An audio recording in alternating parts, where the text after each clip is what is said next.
विद्या संकल्प चैनल पे आप लोग का स्वागत है।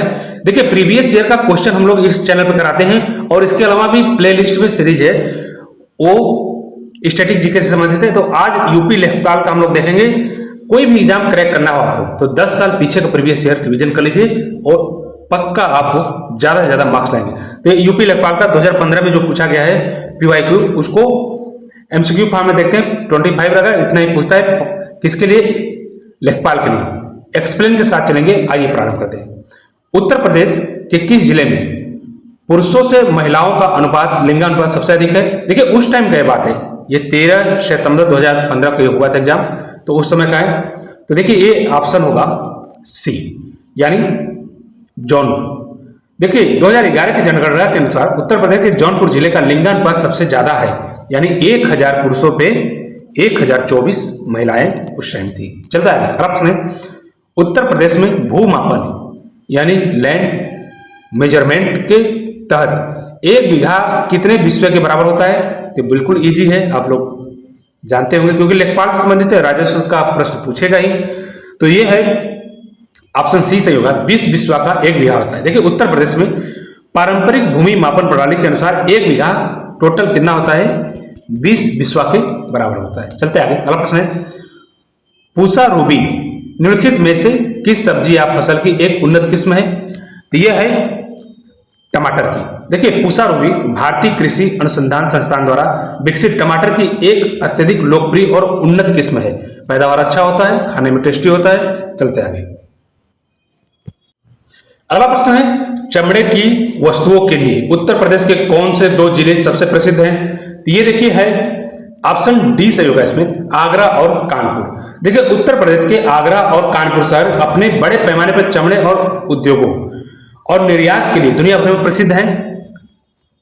चलते हैं आगे। अगला प्रश्न है, प्रसिद्ध हिंदुस्तानी शास्त्रीय गायक पंडित भीमसेन जोशी किस घराने से संबंधित है? तो ये संबंधित है किराना घराना।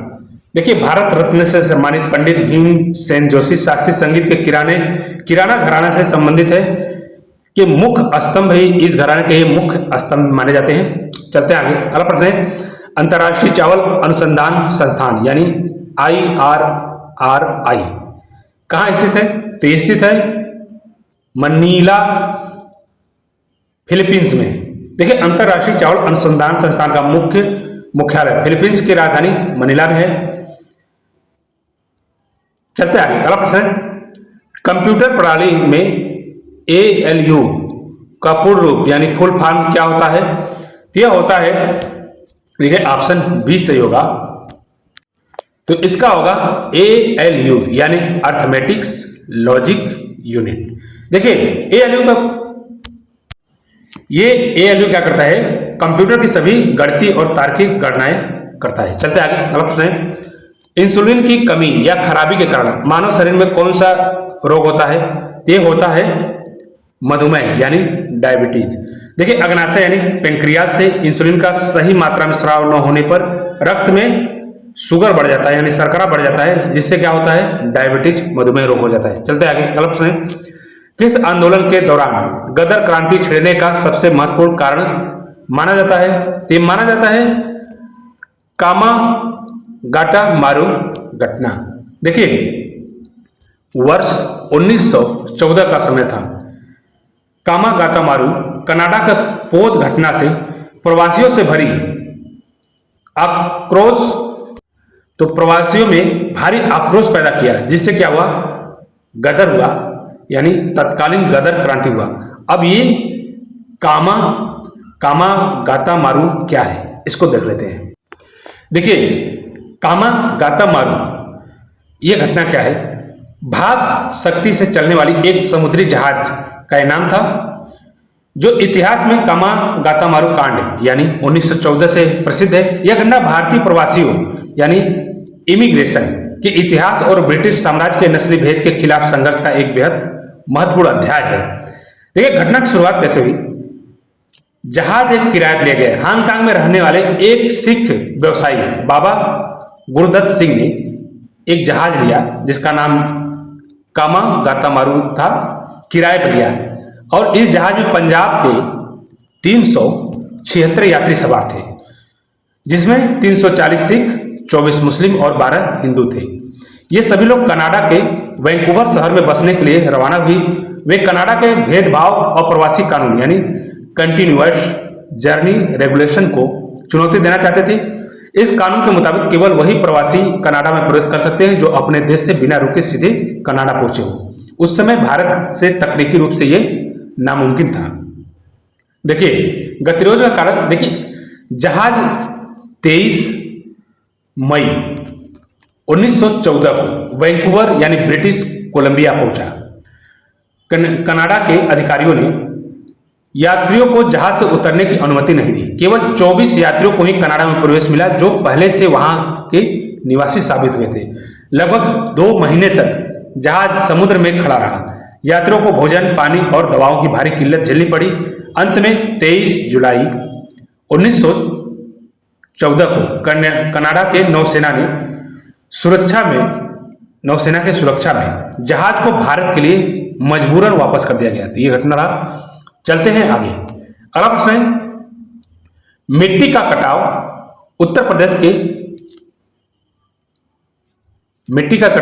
उत्तर प्रदेश में किस नदी के तटीय क्षेत्रों में सबसे अधिक देखा जाता है? तो ये है चंबल नदी। देखिए उत्तर प्रदेश के एटावा जिले के आसपास चंबल नदी के कारण सबसे भयंकर बीहड़ और मिट्टी का अपरदन होता है, कटाव होता है इधर। चलते आगे। अगला प्रश्न है, राज्यसभा में उत्तर प्रदेश के कुल कितने सीटों का प्रतिनिधित्व प्राप्त है? तो देखिए ये सीटें हैं राज्यसभा में 31। भारत के सभी राज्यों में उत्तर प्रदेश की जनसंख्या सबसे अधिक होने के कारण यहाँ राज्यसभा की सर्वाधिक सीट आवंटित की गई है यहाँ के लिए, और लोकसभा की भी सीट सबसे ज्यादा है। तो कमेंट में बताइए लोकसभा का सीट कितना है यूपी में। चलते आगे। अगला प्रश्न है, जमाबंदी शब्द से भूमि सुधार या राजस्व विभाग में क्या इसका तात्पर्य है? तो देखिए इससे भू अभिलेखों के अधिकारों का प्रलेख यानी रिकॉर्ड ऑफ राइट्स। तो इसमें क्या है कि जमाबंदी किसी गांव के राजस्व रिकॉर्ड का वह मुख्य रजिस्टर या दस्तावेज है जिसमें भूमि के स्वामित्व और अधिकारों का पूरा विवरण मिलता है। चलते आगे। अगला प्रश्न है, राज्यसभा का सदस्य बनने के लिए भारत के नागरिकों की न्यूनतम आयु कितनी होनी चाहिए? तो देखिए राज्यसभा के लिए भारतीय संविधान में इसका प्रावधान अनुच्छेद 84 के तहत किया गया है। ये आयु होना चाहिए 30 वर्ष। लोकसभा के लिए 25 वर्ष है। चलते आगे। अगला प्रश्न है, स्वच्छ भारत मिशन ग्रामीण के तहत शौचालय निर्माण हेतु उत्तर प्रदेश सरकार ने बजट में कितनी राशि आवंटित की? देखिए उस समय का करंट अफेयर्स है, यानी जब एक क्वेश्चन पूछा गया था। तो आज के समय में रिलेवेंट इतना नहीं है, फिर भी मैं बता देता हूं उस दौर का। ये था ऑप्शन बी सही है, 685 करोड़ रुपया। चलते आगे। अगला प्रश्न है, भारतीय राष्ट्रीय कांग्रेस के किस अधिवेशन में पूर्ण स्वराज की मांग का ऐतिहासिक प्रस्ताव पारित किया गया था? ये था लाहौर अधिवेशन। देखिए वर्ष 1929 के लाहौर अधिवेशन में पंडित जवाहरलाल नेहरू की अध्यक्षता में कांग्रेस ने पूर्ण स्वराज का संकल्प पारित किया था। ये याद रखिएगा, ये क्वेश्चन बार बार आता है। चलते आगे। अगला प्रश्न है, भारत की लगभग कितनी प्रतिशत कार्यशील जनसंख्या प्रत्यक्ष या अप्रत्यक्ष रूप से कृषि कार्यों में संलिप्त है या कर रही है? तो ये देखिए भी करंट अफेयर्स का क्वेश्चन है। उस समय के हिसाब से यानी 13 सितंबर 2015 को जो पेपर हुआ था, तो ये ऑप्शन सी सही होगा, 55%। आप लोग बताइए कमेंट बॉक्स में कि वर्तमान में कितना कार्यशील है। चलते आगे। अगला प्रश्न है, संविधान के किस संशोधन अधिनियम द्वारा भारत में पंचायती राज व्यवस्था को संवैधानिक दर्जा दिया गया है? तो दिया गया है ऑप्शन सी में 73वां संवैधानिक संशोधन अधिनियम। देखिए 1992 में 73वां संवैधानिक संशोधन द्वारा पंचायती राज को 11वीं अनुसूची जोड़कर संवैधानिक दर्जा और अधिकार प्रदान दिया गया। चलते आगे। अगला प्रश्न, उत्तर प्रदेश के किस जिले में प्रसिद्ध सैयद सालार मेला प्रतिवर्ष आयोजित किया जाता है? यह है बहराइच में। देखिए उत्तर प्रदेश के बहराइच जिले में स्थित गाजी सैयद सालार मसूद की दरगाह पर यह हर साल ऐतिहासिक मेला लगता है। चलते आगे। अगला प्रश्न है, हमारे सौर मंडल में आकार और व्यास की दृष्टि से पृथ्वी का कौन सा स्थान है? तो पृथ्वी का स्थान है 5वां। देखिए सौर मंडल में सभी 8 ग्रहों में आकार के मामले में पृथ्वी 5वें स्थान पे है। चलते आगे, अगला प्रश्न है, उत्तर प्रदेश में कुल कितने राजस्व मंडल या प्रशासनिक संभाग मौजूद है?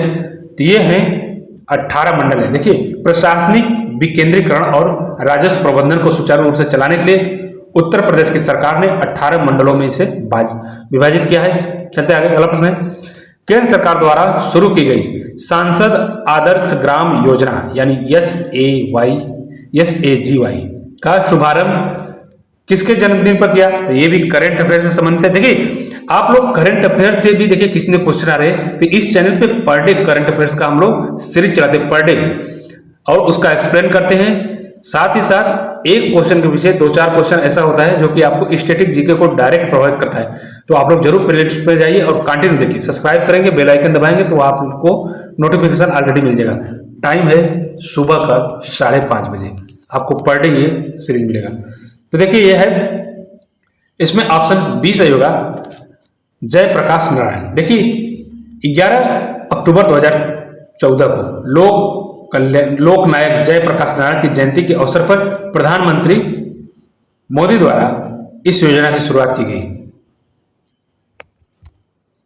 चलते आगे, अगला प्रश्न है, किसी ग्रामीण पंचायत के प्रधान यानी सरपंच का पद का चुनाव लड़ने के लिए न्यूनतम आयु सीमा निर्धारित कितना की गई है? ये की गई है न्यूनतम 21 वर्ष।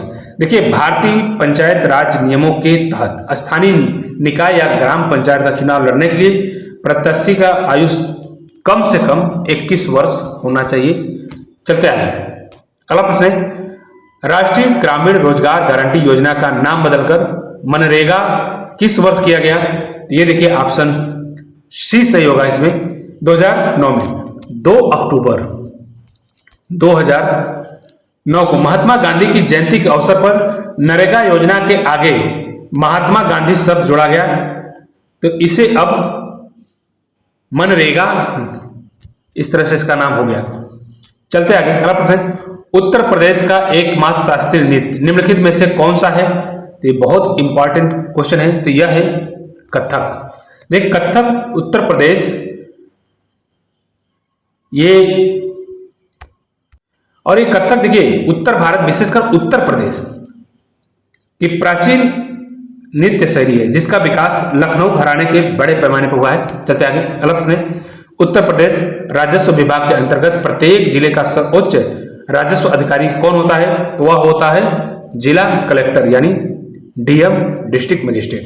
जिसे देखिए जिले स्तर पर भू राजस्व की वसूली, रखरखाव और प्रशासनिक नियंत्रण की अंतिम और सर्वोच्च जिम्मेदारी डीएम का ही होता है। चलते आगे, तो आज के लिए बस इतना ही, प्रीवियस ईयर का था।